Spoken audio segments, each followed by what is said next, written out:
t'attirer. Tu commences à t'éloigner. Tu commences à t'éloigner. Et les autres disent, il y a quelque chose qui va pas. Là, on fait la moquerie. Parce que moi, j'ai redoublé, j'ai fait la première, 2 fois la première année. Et quand vous étiez en première année, les anciens vous baptisent pour que vous ne preniez pas cours. Donc, ils font du bruit. Quand j'ai monté la première année, j'ai dit, je veux avec les parents.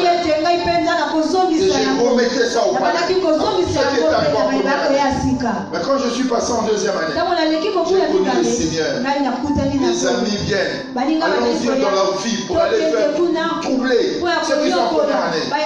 Le Saint-Esprit dit, tu n'es plus là-bas. Tu ne peux plus faire. Il dit, mais oui, tu as changé. Mais tu fais la même chose que moi. L'Esprit de Dieu agit. Bien aimé, tant que le Saint-Esprit ne te parle pas, c'est que tu n'as pas encore rencontré Jésus. Si Jésus est en toi, l'Esprit de Dieu te donne une nouvelle direction. Et tu sauras que tu es délivré. Lorsque ta vie commence à suivre une nouvelle direction. Mais tant que ta vie est encore attirée dans la mauvaise direction, dis-toi que tu as un problème et tu as besoin de la délivrance. Est-ce qu'on peut dire Amen? Amen. Quatrième des choses, c'est vivre pieusement. La délivrance apporte une vie pieuse. Si tu es délivré, tu auras une fin de la sainteté. L'ancienne vie, tu vas l'abandonner. Et tu vas donner place à une nouvelle vie. Tu devez savoir que le Dieu que nous prions, le Dieu de la Bible, c'est un Dieu saint. Saint. Saint. Et la Bible dit, recherchez la sanctification ou la sainteté, sans laquelle sachez-le que le Dieu que nous prions, plus tu te purifies, plus tu te rapproches de lui, la souillure t'éloigne de lui. Quand Isaïe dit, vous levez les mains, je détourne mes yeux parce que vos mains sont souillées. Tu veux plaire à Dieu, cherche la sainteté. Et il y a certaines choses qui vont commencer, bien aimé, à quitter ta vie. Parce que ces choses te souillent. Et tu vas commencer à refuser ces choses. Parce que tu veux plaire à ton Dieu qui est saint. Et la sainteté, c'est le partage, bien aimé, d'un chrétien. Partout où tu vas, tu ne vas pas te suivre. Parce que ton Dieu est saint. Tu vas rechercher la sainteté. Tu vas confesser tes péchés. Tu ne chercheras pas à dormir avec tes péchés.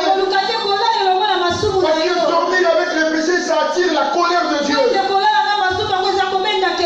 Mais tu vas enlever le péché de ta vie. Parce que tu veux faire appel à Dieu. Dans l'Ancien Testament, on parlait du tabernacle. Et le tabernacle avait 3 chambres. La troisième chambre, c'était le lieu très saint. C'est comme ça qu'on l'appelait. Et le sacrificateur entrait une fois l'année. Les autres l'attendaient dehors. Et quand il rentrait, on a caché une corde ici, au pied. Que s'il rentre là-bas, il est dans la sanctification. Dieu approuve ce qu'il va accomplir. Mais s'il n'est pas dans la sanctification, Dieu le frappe, il meurt. Les autres qui sont dehors attendent. S'il ne sort pas, il tire seulement la corde. il tire seulement la corde. C'est là où faites attention. Est-ce que vous servez le Seigneur? Pour un mal, Dieu peut vous mettre de côté. Et c'est là qu'il faut rechercher la sanctification. Nous venons à lui avec les impuretés. Mais quand nous venons, par son sang, il nous purifie. Il a dit quelle que soit la coloration de ton péché, quel que soit le mal que tu as fait, son sang est capable de te purifier, de te laver et de te rendre blanc comme la neige. Mais ce que Dieu attend, que tu reconnaisses le mal que tu as fait, le mal. Oh, le problème, les gens ne veulent pas confesser. Ils ne veulent pas dire ce qu'ils ont fait. Confesser, c'est citer nommément ce que tu as fait. Tu le dis. C'est là où dans 1 Jean 1 verset 9 il est écrit: si nous confessons nos péchés, son sang nous purifie et nous justifie. Mais si tu caches, la Bible dit tu ne prospéreras pas. Mais si tu avoues et tu abandonnes, tu obtiendras la miséricorde. Amen, amen. Chacun de nous, avant de venir dans cet endroit, il a posé des mauvais actes. Parce que nous avons la nature pécheresse. Mais lui, Jésus, nous justifie grâce à son sang. S'il n'y avait pas le sang de Jésus, on ne pourrait pas recevoir le pardon. Quand Jésus est venu dans ce monde, Jean-Baptiste l'a appelé. Il a dit personnifié.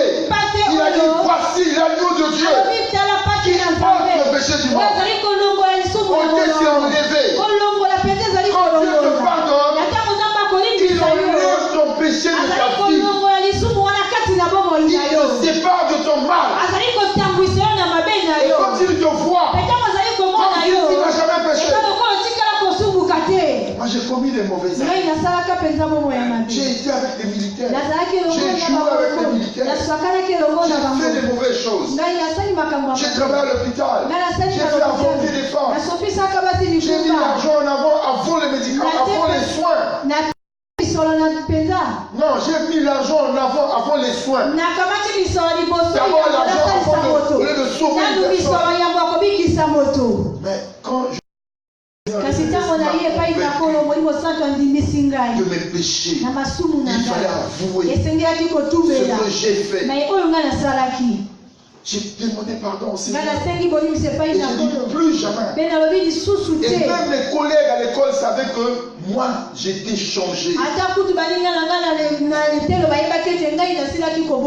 le Seigneur m'a parlé de l'avortement, j'ai écrit au tableau tous ceux qui gagnent de l'argent par l'avortement, tous ceux qui accompagnent ceux qui viennent avorter, ceux qui ont donné leur argent pour avorter. On a eu à me punir à la faculté de médecine par le prof de gynéco-obstétrique. Pourquoi? Parce que j'ai écrit une parole où ça fait mal à tout le monde. Parce que Dieu m'avait pardonné et il m'a dit plus jamais. Et pour aider les autres à ne plus le faire, j'ai écrit au tableau. Alléluia. Dieu il pardonne. Quel que soit ce que vous avez fait, mais il faut venir à lui. Et tu sauras que tu es délivré. Quand tu commences à être attiré par la sainteté, parce que le péché permet que la porte soit ouverte et que l'ennemi puisse toujours avoir un droit d'attaque sur toi, un droit de domination sur ta vie. Il dit non, lui m'appartient par rapport à ce qu'il fait là. Je peux toujours attaquer. Et c'est là où il faut fermer la porte. Mais tu fermes la porte comment? En te rapprochant de Dieu, en disant voici ma vie. Seigneur, aide-moi à abandonner. Aide-moi à abandonner. Amen, amen. Amen, amen. Cinquième des choses, c'est la croissance spirituelle remarquable. On saura que vous êtes délivrés lorsque on va voir en vous une croissance, une maturité. Tu sais que la vie que je menais, parce que j'étais immature, je ne connaissais rien. Mais maintenant que j'ai reçu la parole, j'ai compris, je ne retombe plus dans les mêmes choses. La croissance spirituelle. Toute personne qui vient à Jésus, quand elle est née de nouveau, elle est enfant en Christ. Et quand on lui donne les cours d'affirmation, c'est pour l'aider maintenant à augmenter son sens de discernement. Et l'amener à une maturité. De comprendre le péché c'est quoi. Comment marcher avec Dieu. La prière. Comment lire la parole de Dieu. Comment méditer la parole pour ma croissance. Parce que la parole de Dieu en nous nous purifie, nous guérit, nous convainc de la justice. Vous savez, lorsque nous venons à Jésus, quand nous sommes sans parole, nous sommes ignorants. Et la Bible dit nous mourrons par défaut de connaissance. Parce que je suis ignorant. Mais lorsque je viens à lui, je suis éclairé par la parole. Je n'ai plus besoin qu'on me le dise. Et le Saint-Esprit en moi me convainc de ce qu'il faut faire. Amen, amen. Vous deviez grandir. Tu commences par la foule et tu termines sur l'autel. Tu commences bien-aimé. Mais tu finis serviteur. Quand tu deviens serviteur, tu as donné ta vie en sacrifice sur l'autel. Alléluia. La vie ne t'appartient plus. Tu es au service de Dieu. Et Dieu va te parler à tout moment. Ce que tu vas faire pour lui. Ce que tu vas partager pour lui. Le véritable chrétien, c'est un témoin de Christ. C'est-à-dire vous recevez une puissance. Et vous serez mes témoins. Les témoins disent ce qu'il a vu. Et ce qu'ils ont entendu. Ce que tu as expérimenté avec Jésus. Ce que Jésus t'a fait voir. Et ce que tu vas dire aux autres. Et c'est ça qui t'amène à la maturité. Tu sauras que tu es délivré lorsqu'il y a une croissance remarquable. Une croissance spirituelle. Amen, amen. C'est important. La croissance spirituelle n'a rien à voir avec la croissance intellectuelle. La croissance intellectuelle peut t'amener à la folie. Mais la croissance spirituelle, ça t'amène à la crainte de Dieu. Ça t'amène à utiliser des armes spirituelles. Et tu sauras, tu as une situation, tu sais comment prier. Parce que tu as appris comment prier. Il faut essayer. Amen, amen. Quand on t'enseigne, lorsque tu grandis, toi-même tu commences à enseigner les autres. C'est ce que nous devons faire. Quand tu viens ici, cherche à grandir pour enseigner les autres. Et c'est comme ça que nous autres on a été choisis pour servir Dieu. Je suis venu, j'ai trouvé les cours d'affermissement.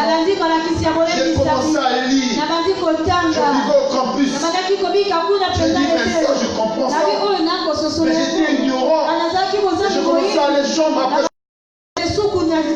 partager. Et après, je commençais à voir des étudiants venir. J'ai écrit à la direction de l'université. On m'a donné une salle. Je rassemblais les gens. Ceux qui me voient aujourd'hui, pasteur, il avait commencé depuis longtemps. Ce que j'ai compris, je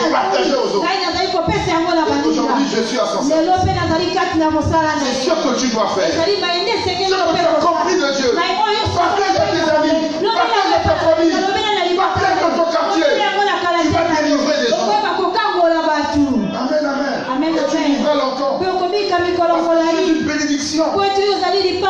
Tu fais sortir les gens de l'enfer.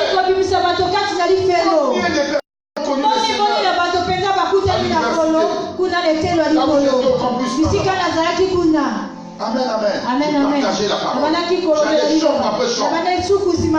Il y en a qui sont des pasteurs. Il y en a qui se moquent de Amen, amen. Partageons ce que nous avons reçu. C'est ce que Paul a dit à Timothée. Ce que tu as entendu de moi. Et que plusieurs témoignent. Partage ça aux autres. Afin que ceux-là puissent partager. Amen, amen. Sixième point.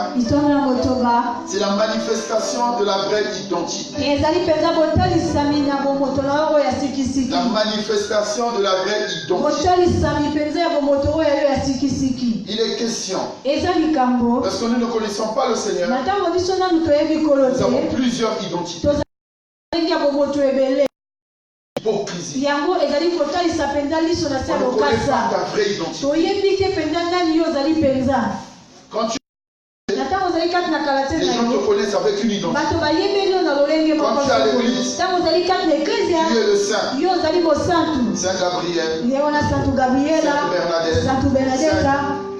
Mais le Seigneur désire que tu sois saint partout. Parce que lui, il est venu en toi. Il t'a donné une nouvelle identité. C'est là où la Bible dit lorsque nous sommes en Christ, nous devenons une nouvelle créature. Je suis une nouvelle créature à l'église. Je suis une nouvelle créature dans ma famille. Je suis une nouvelle créature dans mon quartier. Je suis une nouvelle créature dans mon lieu de travail. Je suis une nouvelle créature à l'intérieur du pays, à l'étranger. Je suis une nouvelle créature. Il y en a qui disent, quand ils sont à l'église, ils sont saints. Et quand tu le vois même prier, il met ses genoux au sol. Et lorsqu'il est à la cité, on ne le reconnaît pas. Quand il est à l'étranger, les frères ne sont pas là. Les anciens ne sont pas là. Laissez-moi faire ce que je veux. D'autres encore, quand c'est une fête, la chrétienté, mets-toi dans votre côté. Quand il y a une veillée mortuaire, la chrétienté, mets-toi dans votre côté. Pas la folie. Surtout quand on retrouve les anciens amis. Croyance forte. Des fois on te donne ton sobriquet. Comment on t'appelait là-bas? Alléluia. Amen, amen. Il y a une soeur qui est à Talanga. Elle était là en train de faire un akazo. Et les amis passaient aussi. Ils sont des militaires. Elle, militaire, mais elle était en civil en train de faire un akazo. Là-bas, dans le... Parce qu'elle avait combattu aussi pendant la guerre. Pendant la guerre, là-bas, on l'appelait Sarajevo. Donc, quand tu dis, Sarajevo. Oh, tu pries maintenant. Mais nous avons combattu ensemble avec toi. Il y en a qui l'ancienne identité. Ils peuvent aussi t'entraîner. Mais tu dois montrer que Jésus t'a changé. Et que tu es maintenant une nouvelle créature. C'est là quand les gens me voient, oh Dieu béni. Je suis pasteur, mais non, je suis pasteur. Je ne suis plus dedans là. Mais il y en a qui comprennent. Pasteur. Il est devenu pasteur. Voilà pourquoi on le voit, mais même parmi les zéros, on le voit même. Amen. Le changement, c'est important. La manifestation de la nouvelle identité. Ce que Dieu ne veut pas, que tu sois hypocrite. dans ce qu'on appelle la schizophrénie. Tu es là, tu es un homme doux, quand tu changes, on te reconnaît plus. Quand tu viens à l'église, tu es posé. Quand tu vas dans un milieu quelconque, on ne te reconnaît plus. Et puis, toi aussi tu pries. Mais depuis quand? Depuis quand? Mais toi tu fais les mêmes choses que nous. Comprenez bien les mecs. Soyez authentiques.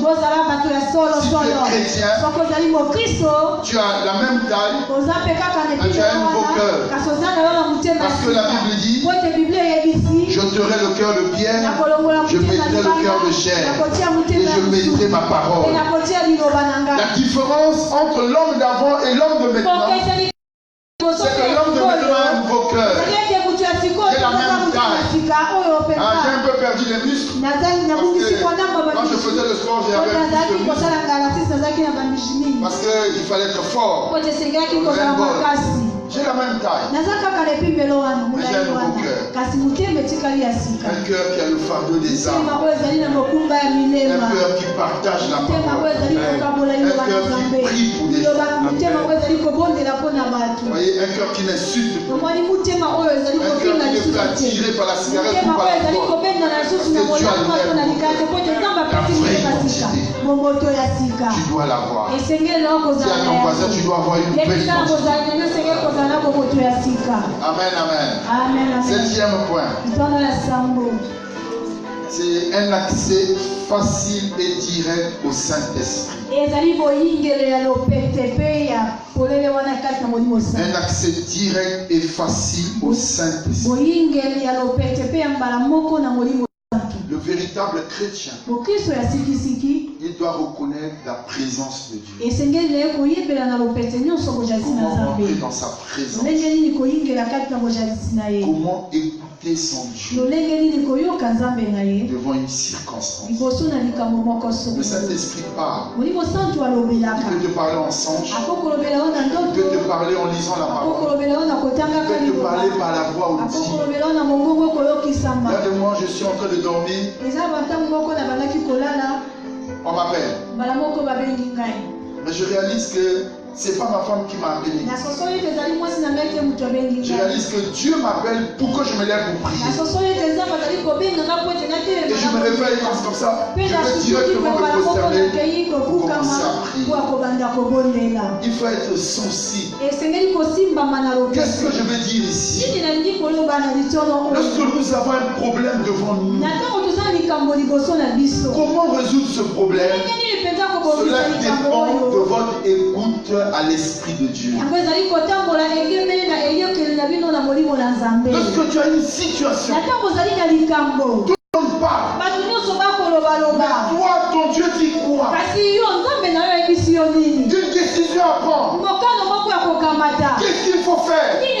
L'enfant de Dieu ne se précipite pas. L'enfant de Dieu va prier.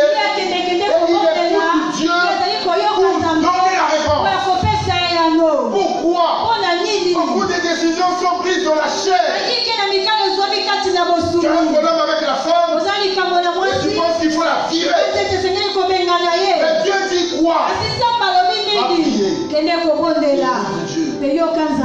Alléluia. Il y a une situation où il faut opérer quelqu'un. Et c'est toi la voix prépondérante. Et on vient te demander, il faut opérer ou pas? Tu dois décider. Écoute Dieu. Alléluia. Il y a un frère de l'église qui vient me voir. J'ai manqué le bac l'année passée. Cette année, je vais faire 2 bacs. Papa, est-ce que je fasse les 2 bacs ou que je ne fasse pas? Je dis, va prier. Si Dieu te dit, fais les deux bacs, tu vas avoir les deux bacs. Si Dieu te dit, ne le fais pas, fais pas parce que tu vas échouer. Quand tu es dans l'enseignement général, tu reçois les enseignements généraux. Et tu vas faire un bac technique et un bac.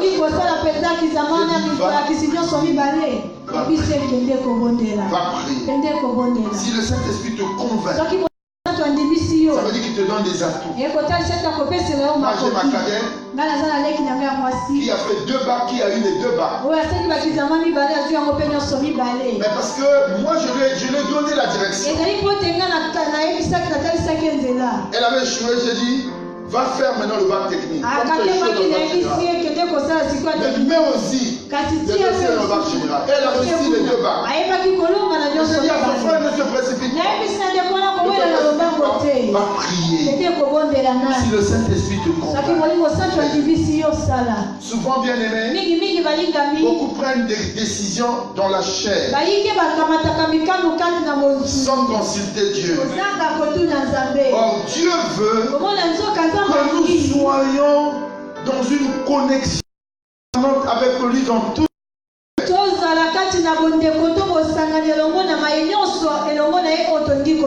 Dieu te dit, va demander pardon, va demander pardon. Dieu te dit, va te réconcilier, va réconcilier. Dieu te dit, va restituer, va restituer. Alléluia. Alléluia. Il faut écouter Dieu. Il faut écouter Dieu. Ce qu'il va te dire, ça va t'aider. Amen. Mais cela vient lorsque nous avons une connexion avec le Saint-Esprit. Quand nous écoutons le Saint-Esprit. J'arrive ici, je prie d'abord. Qu'est-ce que je dois donner? Amen, amen. Voyez, pour venir prêcher ici, j'ai dit, Seigneur, qu'est-ce que je dois faire? Qu'est-ce que je dois donner? Mais ce message, je l'ai enseigné à Israël le Figuier le jeudi. Et comme le séminaire finit, là-bas j'avais commencé avec, mais ici je termine avec. Alors je vais terminer ce matin pour vous parler de 4 types d'animaux. J'aimerais que tu me saisisses bien. Je veux que tu puisses comprendre ce que je vais te dire de façon spirituelle. Parce que la Bible est un livre spirituel. Et ici nous sommes l'église aussi est spirituelle. Bien-aimé, ne pense pas que je suis en train de t'insulter. Tu auras dévié. Mais si tu comprends la parole de Dieu, tu vas réaliser qu'est-ce que Dieu est en train de dire. La Bible parle de 4 types d'animaux qui sont une représentativité aussi de 4 types de vie. Et c'est là où, bien aimé, nous allons terminer. Et parmi ces animaux, il y a la brebis, il y a le bouc, il y a le chien et il y a le porc. 4 animaux. N'oublie pas, il y a la brebis, il y a le bouc, il y a le chien, il y a le porc. Et Jésus-Christ utilise ces animaux dans les Écritures pour parler, bien aimé, des vies, ce que la manière dont les gens se comportent. La première catégorie, c'est les brebis. Des brebis. Bien aimé, quand tu es brebis du Seigneur, la brebis est caractérisée par l'obéissance. Il a dit, les brebis entendent ma voix et se mettent à me suivre. Quand tu es brebis de Jésus, c'est que tu écoutes la voix du Seigneur et tu le suis. Quand tu quittes ta maison, tu es venu ici parce que tu es brebis. Tu es venu pour écouter.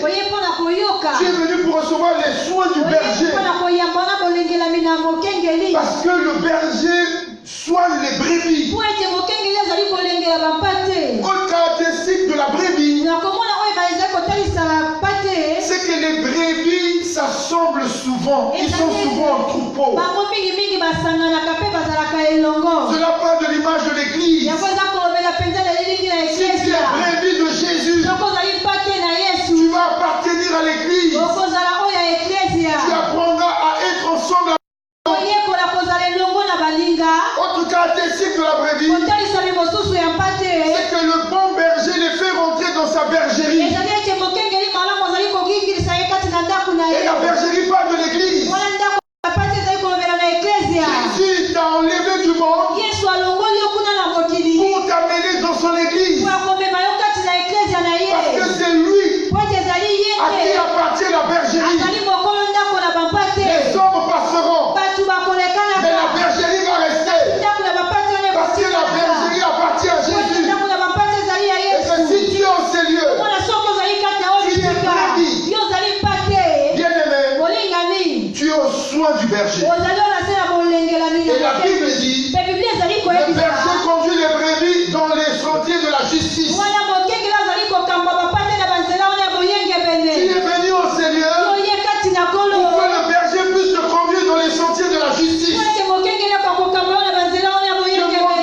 quelle est la voie que tu dois suivre. Parce que dans ce monde, il y a plusieurs voies. Mais le but du berger, que tu rentres au ciel.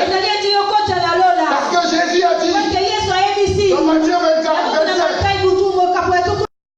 Matthieu 25, verset 33, 34. Il a dit, dans les derniers temps, je mettrai mes brebis à ma droite et les boucs à ma gauche. Je dirai à mes brebis, entrez dans la joie de votre maître. Et les boucs, allez dans le feu qui nous fait. Si tu veux aller au ciel, sois brebis. Et la brebis est caractérisée aussi par la soumission. Il se soumet. Quand bien même on l'amène à la mort, elle se soumet. Et Jésus lui-même a pris l'identité d'une brebis. Dans Isaïe 53, il est écrit, il était comme une brebis qu'on amène dans une boucherie. Parce qu'il allait à la croix, il n'a pas poussé, il n'a pas résisté, mais il se soumettait. Parce que la volonté de Dieu. Si tu es brebis, tu vas te soumettre. Quand bien même ça va te faire mal, mais tu te soumets. Parce que tu es brebis de Jésus. Tu es brebis de Jésus. Et les brebis peuvent aussi s'égarer. Et c'est là où le Seigneur dit, lorsqu'il a son brebis et une brebis s'égare, il va laisser les 90 qui n'ont pas besoin de suivi. Il ira chercher parce qu'elle s'est égarée. Et s'il la trouve, il la prend, il la met sur ses épaules. Parce qu'il a le fardeau de la brebis. Si tu es brebis, sache que Jésus-Christ est ton bon berger. Et il a ton fardeau. Il a ton fardeau. Tu t'égares. Il va te chercher. Et Jésus aussi a dit, il est venu chercher et sauver ce qui était perdu. Amen, amen. Et si aujourd'hui tu es retrouvé dans l'église, dans la bergerie, il faut veut dire j'étais une brebis perdue. Je suivais mon propre chemin. Mais le berger m'a rencontré et il m'a ramené dans la bergerie. Si tu es venu ici pour la toute première fois, sache que ce n'est pas un hasard. Mais le grand berger, il te cherchait et aujourd'hui il t'a retrouvé. Est-ce qu'on peut dire Amen? Acclame pour Jésus.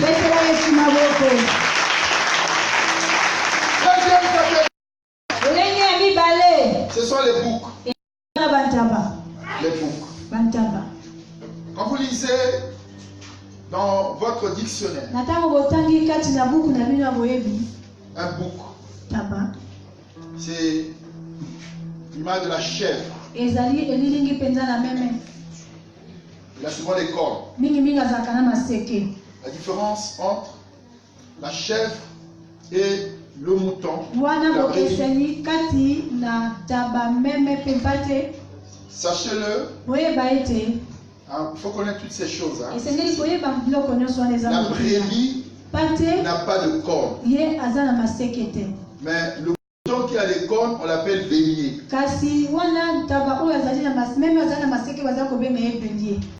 Le bouc, il a ses cornes. Et le bouc, sa chair est dure par rapport au mouton. Qui est la brebis.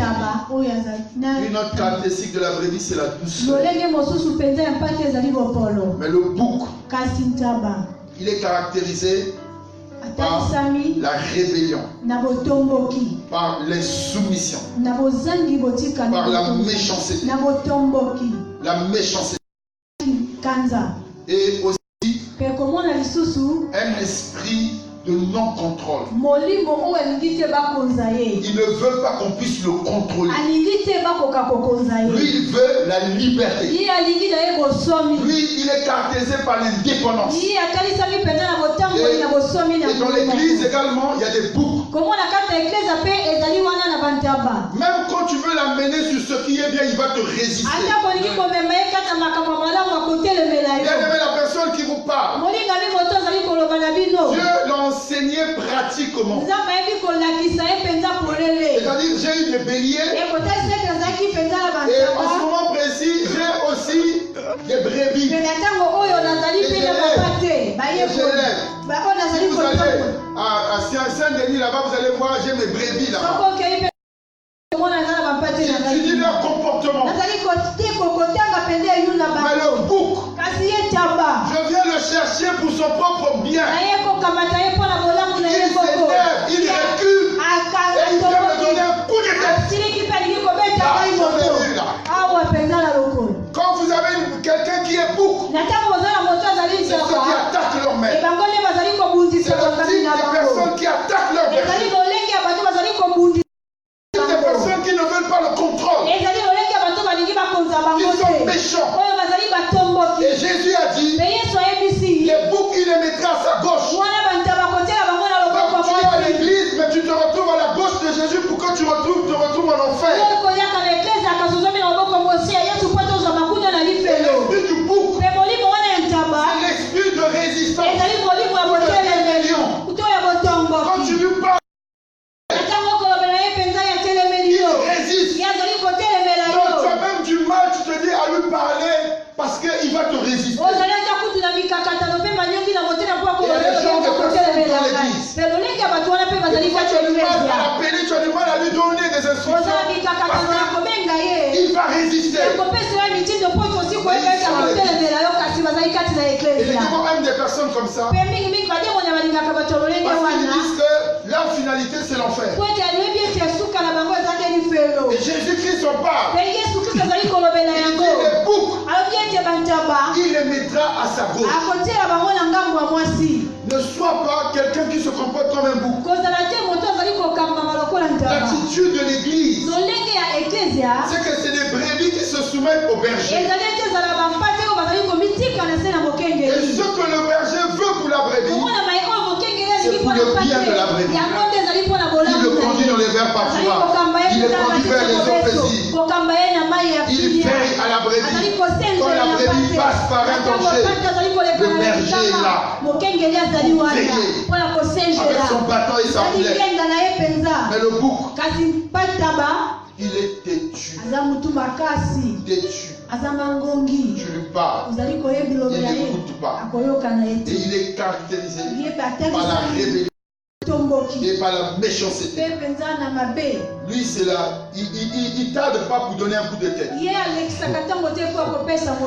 qu'il se bat facilement. Il peut attaquer le maître. Et quand vous les voyez, c'est difficile de voir les boucs en troupeau. Ils sont souvent dans l'indépendance. Il veut la liberté. Oh, l'église, bien-aimé, quand nous sommes brebis, nous sommes en troupeau. Il n'y a plus d'esprit d'indépendance. L'esprit d'indépendance se conduit à la déloyauté. Tu dois être contrôlé.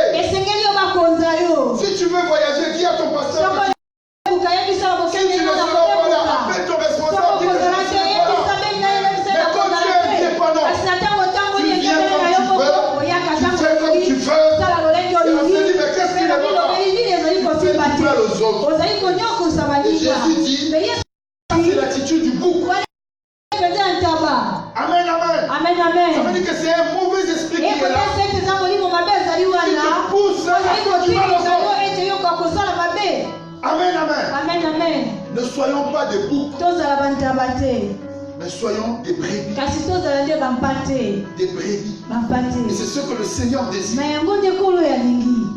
Le bouc, il se bat facilement. Il y en a qui se battent facilement. On se dit, mais est-ce qu'ils sont encore chrétiens ou ils ne sont pas chrétiens? Mais il va à l'église, mais il se bat facilement. Et les autres se posent la question. Le bouc attaque son maître. Judas s'est fait un bouc. Il est sorti de la bergerie. Il s'est isolé. L'ennemi a mis en lui les pensées de livrer Jésus. Et il est venu livrer Jésus.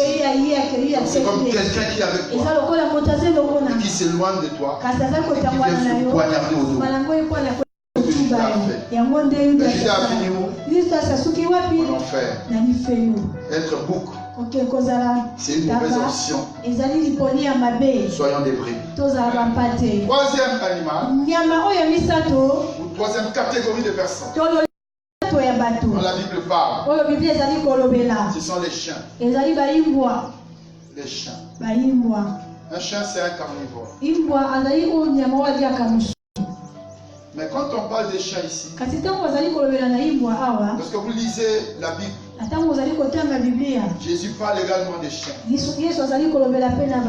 Dans Matthieu chapitre 7, verset 6, il a dit, ne donnez pas les choses saintes aux chiens. Ça veut dire qu'ils seront impurs facilement. Et dans Apocalypse 22, verset 15, pour ceux qui vont aller au ciel, Jésus a dit, dehors le chien. Le chien est caractérisé par une infidélité extrême. Infidèle. Un chien qui est dans un quartier, il peut suivre toutes les femelles qui sont dans son quartier. Et quand l'esprit de chien est en toi, c'est-à-dire que tu vas avec n'importe qui. Et quand aussi tu es une chienne, tu te donnes aussi à n'importe qui. Et ils sont caractérisés par l'immoralité. Le péché sexuel est atroce chez le chien. Tu ne supportes pas d'avoir un seul partenaire. Or la Bible dit que l'homme est sa femme et que chaque femme est son mari. Mais quand tu as un esprit de de chien, tu vas avec plusieurs personnes. Et ça, c'est pas normal. Et c'est un esprit aussi. Le chien, il a un rôle. Vous voyez, j'ai hébergé un chat. Il s'appelait chez moi, il s'appelait Chance. C'était une race bizarre. Parce que lui ne mord pas en bas ici. Il ne mordait pas en bas. Il mord seulement ici. Donc il saute seulement pour moi. Il était tellement dangereux. Il y avait des gens dans le quartier. Et j'ai même convoqué au tribunal. À cause de ce qu'il fallait s'en débarrasser. Mais il y a quelque chose avec lui. Quand il trouve qu'il a beaucoup mangé, il va dans un coin, il vomit. Il couvre ça. Il tourne. Et quand il sent un petit creux, il ne pas encore, il creuse, il ne pas manger. C'est l'attitude des chrétiens. Quand ils sont venus, ils ont écouté la parole. Ils ont dit, j'abandonne. Il a abandonné pendant 6 mois. Le 7e mois, il est reparti. C'est là où le Seigneur dit, dehors les chiens. C'est ce que le Seigneur a fait. Il y a quelque chose que tu as abandonné. Parce que tu as écouté la parole de Dieu, tu as réalisé que c'est mauvais. Parce qu'il y a eu encore un creux, un besoin. Et aujourd'hui tu es reparti. Tu es reparti. Et le Seigneur dit, dehors les chiens. Le chien, il se rend facilement impur. À cause de la vie qu'il mène. Vous ne pouvez pas être dans l'église. Toi tu es seul garçon, mais tu proposes plusieurs œuvres.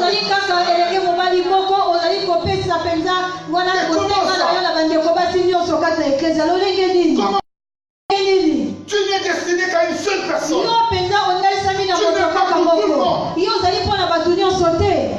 Amen, amen. C'est l'esprit de chien. Il faut refuser ces choses. Parce que Jésus est venu pour nous délivrer. Moi j'avais l'esprit de chien. Et je partout. Dans les clubs, tous les clubs, dans les quartiers, au lycée, dans les différentes classes. Mais quand le Saint-Esprit est venu, il m'a convaincu. Il dit aucun impudique ne rentrera dans le royaume de Dieu. J'ai dit Seigneur, délivre-moi. Il a dit tout m'est permis, mais tout n'est pas ici. Je ne peux pas bénéficier à servir par quoi que ce soit. Tu ne peux pas avoir ta femme à la maison et tu as encore des copines. C'est la vie du monde. Enfant de Dieu. J'ai entendu une fille qui est en train de parler à un homme qui lui dit, bon, moi je veux de toi. Il dit, moi là où je suis là, je ne supporte pas un seul homme. Je dois avoir plusieurs hommes.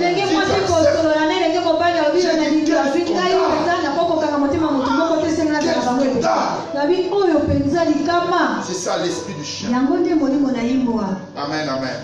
Mais le Seigneur désire que nous soyons des brebis. Dis encore à ton voisin, Dieu veut que tu sois une brebis. Alors, dernier animal dont la Bible parle, les porcs. Amen, amen. Toujours dans Matthieu chapitre 7, verset 6. Il est dit, ne donnez pas les perles aux courceaux. Autre chose. Dans Marc chapitre 5, quand quelqu'un avait plusieurs démons, les démons ont négocié avec Jésus. Les démons sont des esprits impurs. Ils ont désiré quelque chose. Ils ont dit à Jésus, ne nous envoie pas dans les lieux arides. Envoie-nous dans les pourceaux. Et Jésus a exaucé. Quels sont les démons Jésus a exaucé? Toi qui es brebis. Essaye de comparer. Toi qui es brebis. Dis Jésus mon sauveur, mon Seigneur, ma forteresse, mon rocher. Et eux, ils ne connaissent pas ça. Leur désir en les envoyant dans les pourceaux. Mais pourquoi ils ont choisi seulement les pourceaux?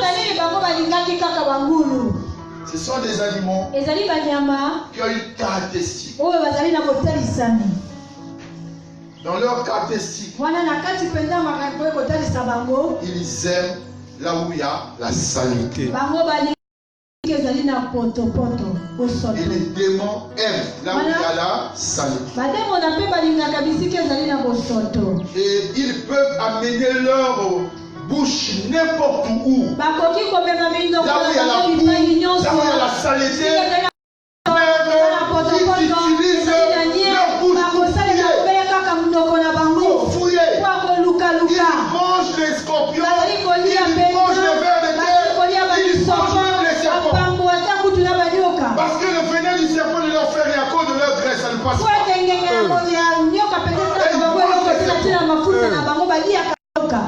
Les porcs,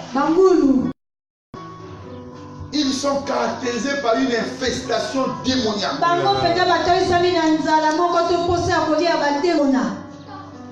Et ce qui fait que bien aimé, ils sont ça. Et le Seigneur ne veut pas que nous soyons comme des porcs. Nous vivons avec les démons, nous marchons avec les démons, nous dormons avec eux.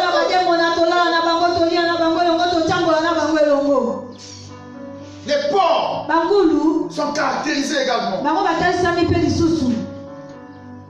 par l'appétit sexuel. Un porc doit avoir même 7 femelles.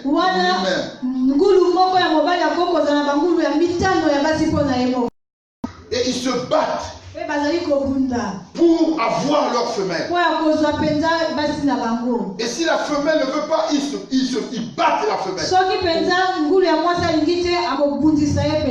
Pourquoi aller te battre pour prendre une femme? Pourquoi aller te battre avec l'autre pour avoir? Vous allez vous blesser.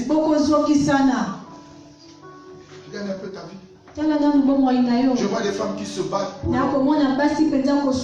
Je vois des hommes qui se battent pour la femme. Je vois des cicatrices sur ton corps. Pour une personne qui a suivi son chemin. Laisse-le. Dieu te donnera une autre personne. Tu vas te blesser. L'esprit de porc. Le porc est caractérisé également par une colère et une agitation atroce. Quand vous tuez un porc, vous allez voir le bruit qu'il fait. Cela parle d'une colère pécheresse. On appelle ça la fautilation. Il s'agit, il hurle, il crie, il dérange. Quand tu es en colère, que fais-tu? Alléluia. Amen. Que fais-tu? Et la Bible dit, si vous mettez en colère, ne donnez pas accès au diable. Le diable entre facilement quand les gens sont en colère. Vous voulez voir beaucoup de personnes prendre de mauvaises décisions sans consulter Dieu.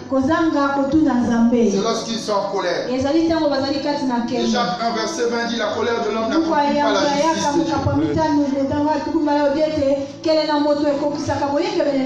La colère de l'homme n'accomplit pas la justice. La colère. Et dans la colère, il y a des mauvaises paroles qui sortent. Le porc, il hurle. Donc vous entendez un bruit qui vous dérange. Cela parle des mauvaises paroles qui sortent quand la personne est en colère. C'est des injures. C'est des condamnations. C'est des paroles de mort. Pourquoi? Parce que la personne le porc est caractérisé aussi par un ronflement bizarre. Et cela montre quand tu es sourd, quand tu as bu l'alcool, tu commences à ronfler.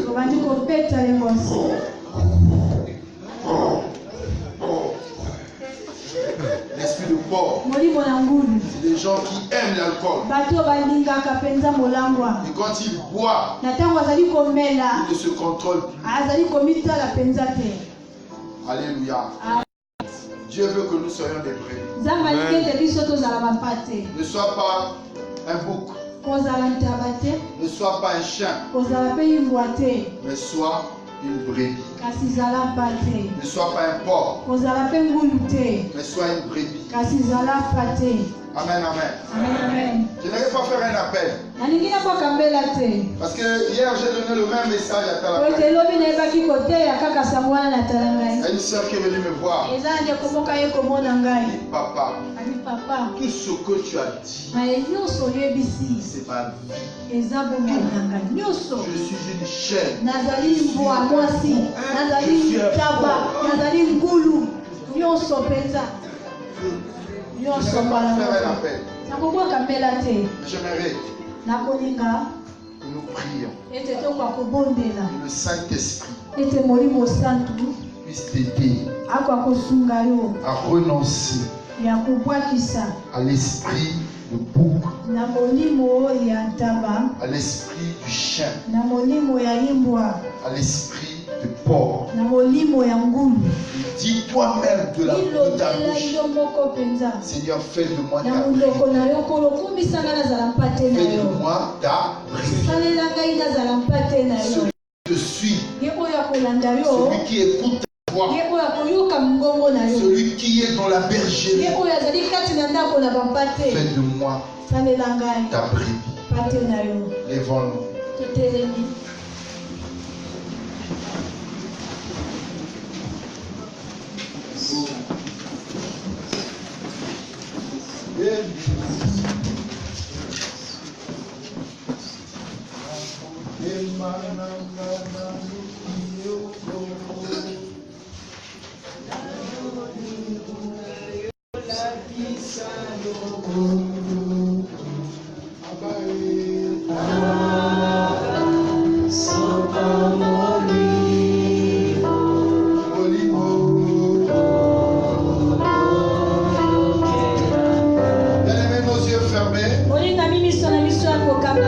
Pendant que tu fermes tes yeux, le Seigneur te montre ta vie. Comment est-ce que tu as marché? Et quelle est ton attitude? Quelle est la catégorie d'animal qui se présente en toi? Est-ce que tu es complètement délivré? Ou tu as des problèmes que tu désires la délivrance? Mais le Saint-Esprit est là pour t'aider à trouver la délivrance. Et voilà pourquoi parle au Seigneur pour lui demander de t'aider à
Oh.